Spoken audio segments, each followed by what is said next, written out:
Hi guys, I'm Adam Wilborn from WhatCulture. And I'm Andy Murray from WhatCulture. And don't forget, if you want to listen to the news as a podcast when you're out and about, you can do so by searching for WhatCulture Wrestling on either iTunes, Spotify, wherever you get your podcasts from. But coming up today, could scripted promos finally be a thing of the past in WWE? I'm going to tell you which WWE wrestler has been injured while filming a commercial. Potential spoilers on a huge return tonight on SmackDown. WWE has made a major change to one of the things scheduled for SmackDown. The latest update on Cain Velasquez. And I'm going to tell you why Austin Aries was backstage at AEW Dynamite. Lots to get into today. This is the news. But we're going to kick things off by talking about WWE's next big show. I'm not talking about Elimination Chamber. I'm talking about Super Bloody Showdown. 6 days, baby. 6 days, next Thursday night, Saudi Arabia. You know the deal by now. And I've got an insider report from PW Insider. That's how you know it's from the inside, because it's in their name.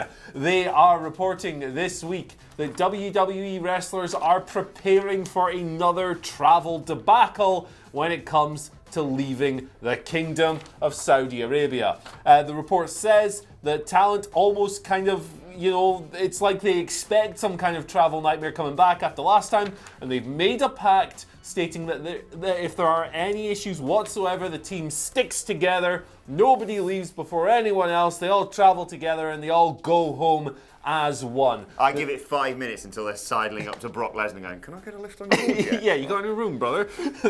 Last year when there was travel stories going over there, we got that ridiculous story about Hulk Hogan hitching a ride with Brock Lesnar in Iceland. It was crazy.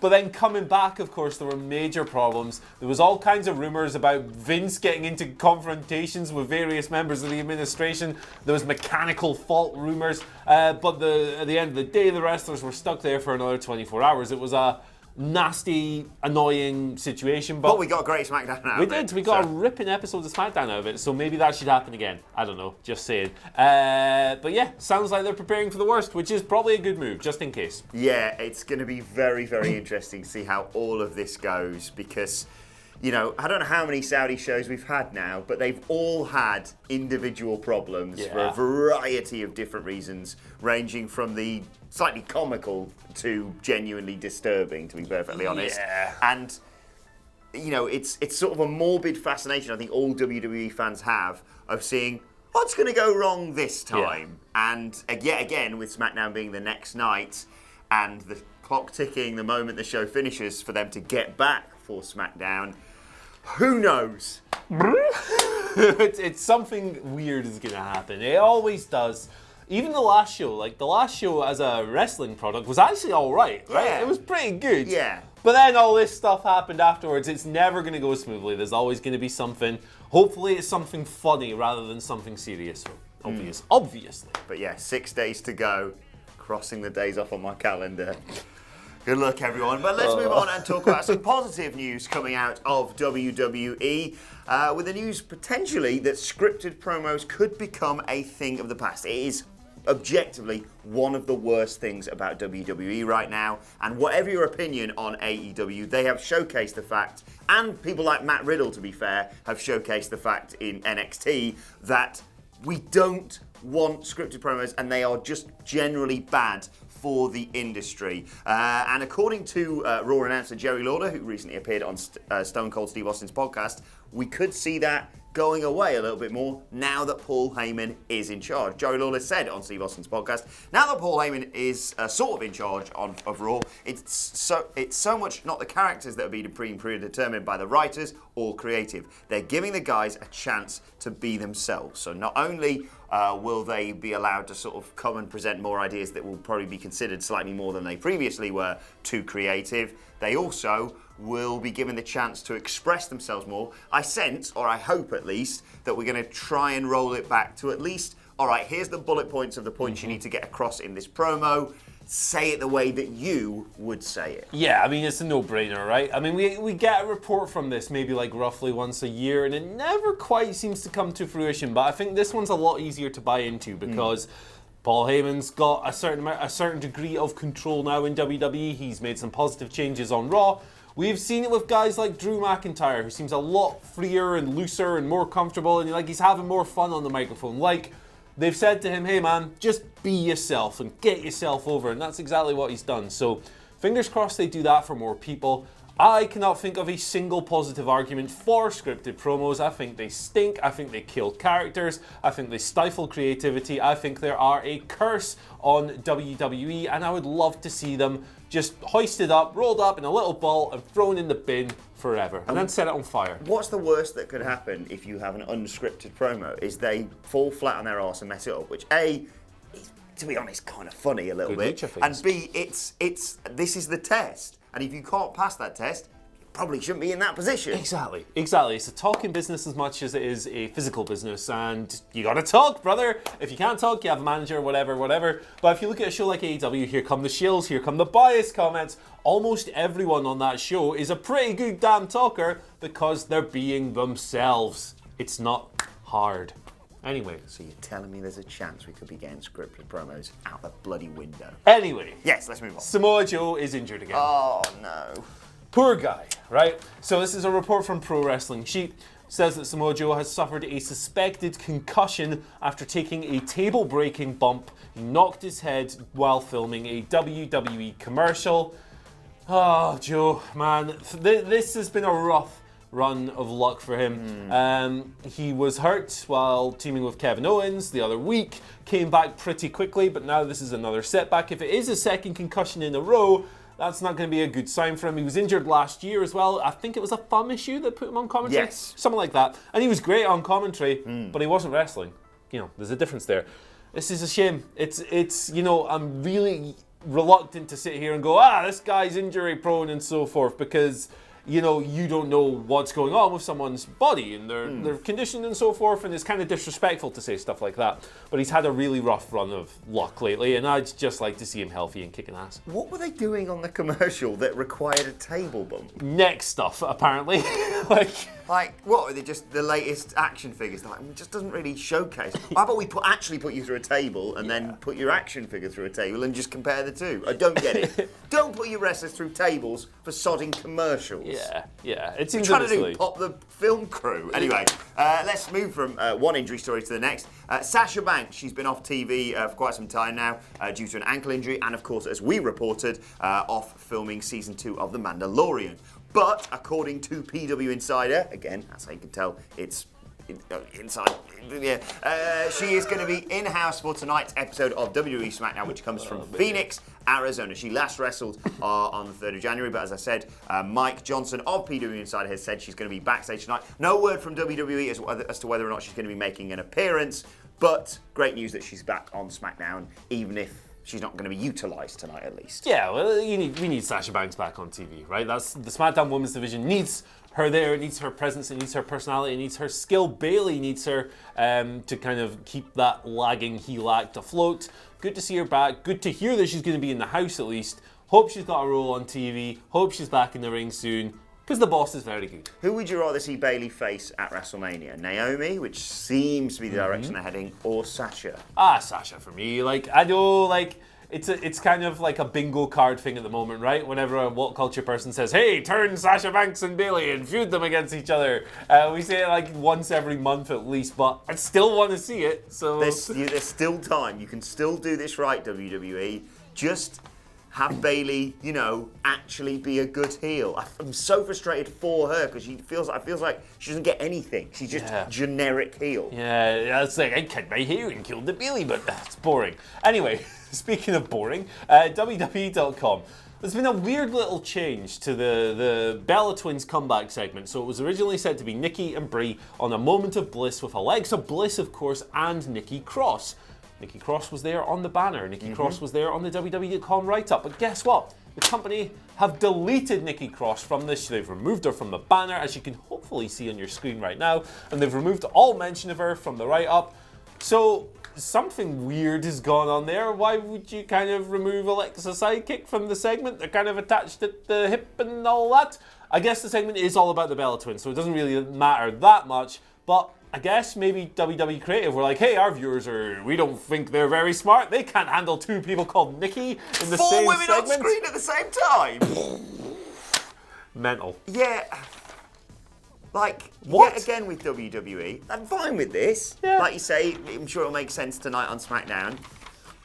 But you're a huge company. Can't you think these things through before you announce them? It's We're going to have a ultimately. last man standing match with Matt. Actually, no, that's not happening. Yeah, Change the let's plan. not do that, I mean, it's Vince. He changes his mind at the last second. Who knows? I was about to say maybe they're going to be in a match tonight. For God's sake, Adam, the Bella twins are pregnant. Why do you keep forgetting this?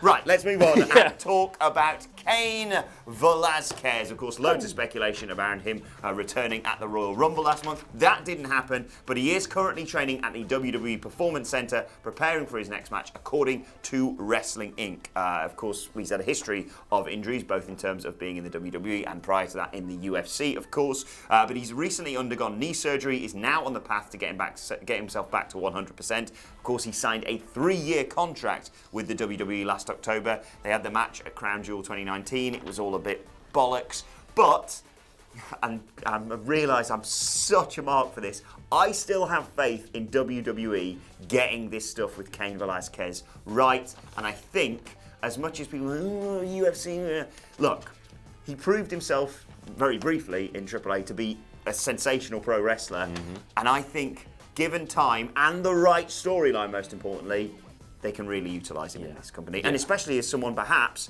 if you want to do something with Brock, maybe after he drops the title to Drew McIntyre, please God, then that's the ideal programme for him, rather than just be like, oh, we're just going to have him bury some mid-card act. Yeah, that's the money program at the moment, right? I think with Cain, for me, the key to getting him right is to drop the MMA thing. Like, I get it, it makes sense and all this stuff, but it's not as much fun as Lucha Cain. The Cain who was doing Hurricane Ranas and Flippy Dippies in AAA. My pronunciations are garbage. Yeah, I don't know. Sorry for that. It's nowhere near as much fun, and it looks like he enjoys doing the stuff he was doing in Mexico more.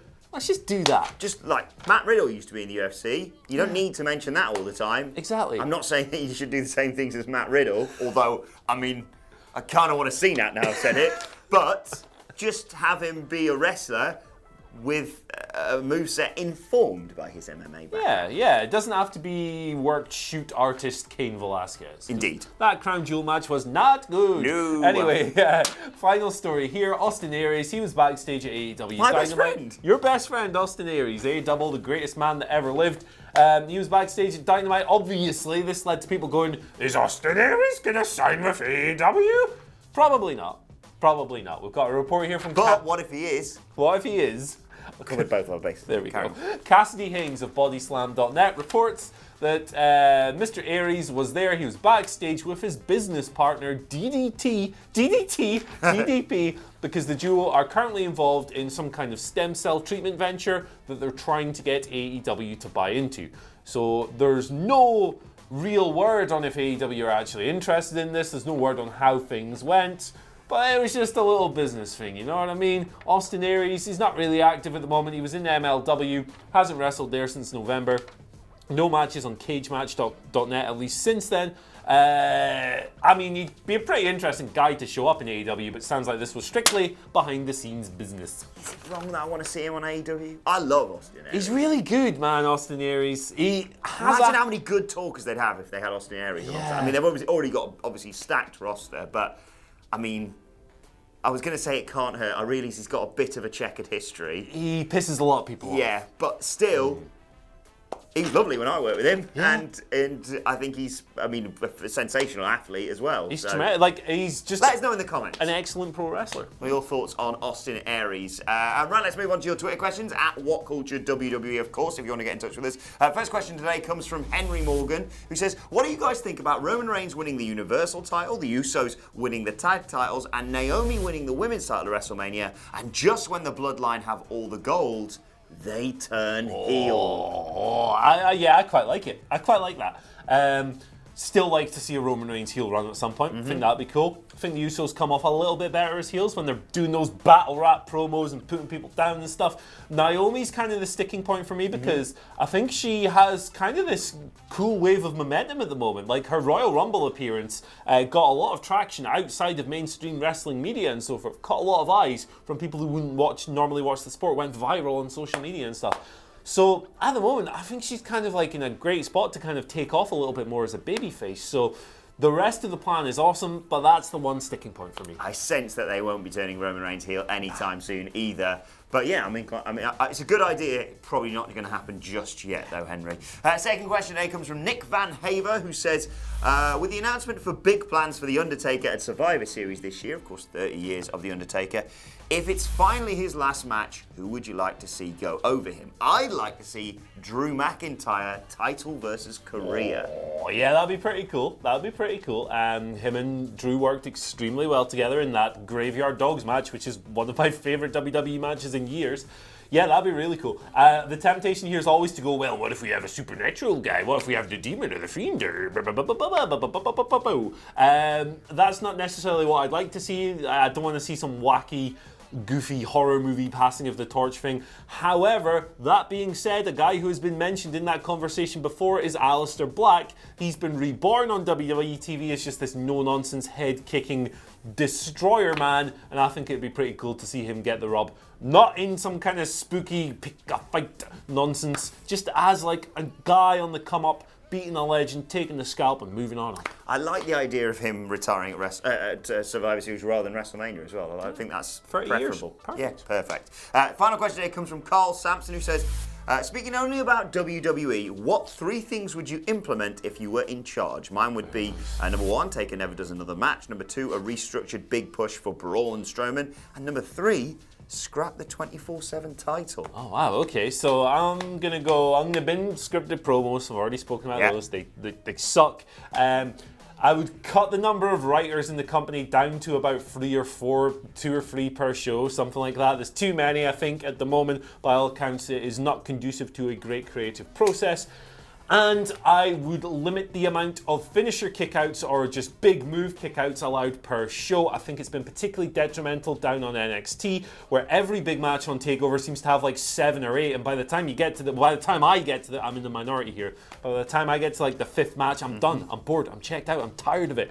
Different formats, 1 per show max. Switch it up, flip your format, mess with your style, make it a little bit more varied. I completely agree. Get rid of scripted promos, for God's sake. Number 2, start planning now for a WrestleMania main event for the Hollywood WrestleMania between The Miz and Daniel Bryan. It's right there, for God's sake. And number 3, most obviously of all, bring back and push Titus and the Iconics. What are you doing, WWE? Right, let's move on to today's, and finally, you may have seen these doing the rounds on Twitter yesterday from the likes of Drake Maverick, Braun Strowman, and EC3. Here was the image that they all shared, or a version of this anyway. EC3 saying, if this picture gets 4,234 retweets, we will literally partner with a professional filmmaker, create an insanely over-the-top action movie trailer, write a script, crowdfund it based on overwhelming positive feedback, cast Reginald Vell Johnson, film it, release it, and change the world. Oh, wow, okay. Good news, it passed those retweets. So,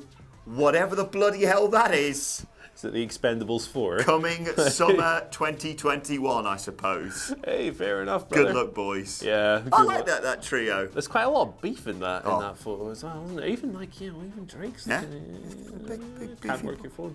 Big beefy boy, look at him. Yeah, he's putting on a bit. You go, Drake. You lift them weights. Unfortunately, EC3 isn't that busy right now. Yeah, not got a lot. Do something. Either let him go or do something with him. Right, anyway, let us know your thoughts on that and all of today's news stories in the comment section below. Don't forget to like, share, and subscribe. And subscribe to WhatCulture Wrestling on either iTunes, Spotify, or wherever you get your podcasts from for daily wrestling podcasts. Myself and the Daily Boys previewing SmackDown a little bit later on today. Plus, let us know your thoughts and Twitter questions on Twitter at WhatCultureWWE. And watch there, follow both of us. You can follow him at... You can follow me at Andy H. Murray. The H stands for H. Right, you can follow me at Adam Wilborn. Follow us all, as I said, at WhatCultureWWE. My thanks to Andy. Thank you for watching, and we will see you soon. H does stand for H. Steps. Hi guys, I'm Adam Wilborn from WhatCulture, here to let you know we want your live event videos, whether that be something that happened after the cameras stopped rolling, or your reaction to something amazing that went down at the show you were at. Stuff like this. One of the other sweetest things I've ever seen was just recently when we saw Roman Reigns kick the shit out of cancer and come back on Monday Night Raw.